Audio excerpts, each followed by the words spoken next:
Lo que nós podemos concluir depois de apresentação aqui, tá? É hecho que tu vai,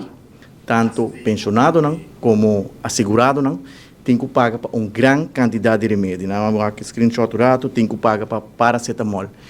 tem que pagar para Dica, tem que pagar para Noscapina, tem que pagar para Daflon. E essa aqui seguro não está lamentar e condenar,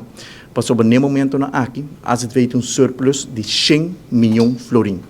A projeção para o ano 2025, 2026 e 2027 está com as vezes também manter surplus de riba 50, 60, 70 milhões. Que nós não compreender o motivo para que a senhora vai atrás como ministra de saúde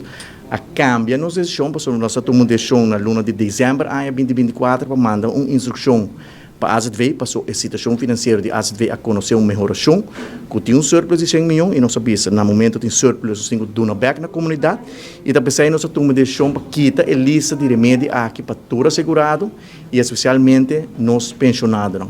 Nós mira um show político, entrando em e-mail, supostamente, nenhum assegurado, nenhum pensionado, lo mês paga mais para o remédio, mas em prática, que tu vai pensionado, não? E assegurado tem que pagar para uma grande quantidade de remédio, então para nós isso aqui está incompreendível, está injustificável que tem um fundo que produzir mais de 100 milhões de florins, e a projeção não está que o fundo também queda produzir surplus, e bota queda castigar e cobra nos pensionados, não? E também nos assegurando para remédio, qual seguro isso aqui está 15 bedró, para sobre ganha, tu nos grandes não, vai usa na consciência e a vai traicionar tu nos grandes, para que tu vai ora um grande, tem que um pensionado, tem que vai botica, e tem que pagar para paracetamol e tu outro remédio como mencionar. Bom, durante nosso manejo, nós sabemos que durante, ora nós introduzir a lista positiva, tal na ano 2020, durante a pandemia, a gente veio a confirmar, no momento aí, tal tem um déficit de quase 100 milhões de florins, nós temos instrução para cortar 60 milhões, e nós sabemos sempre, no momento que a situação financeira de fundo conheceu uma melhoração,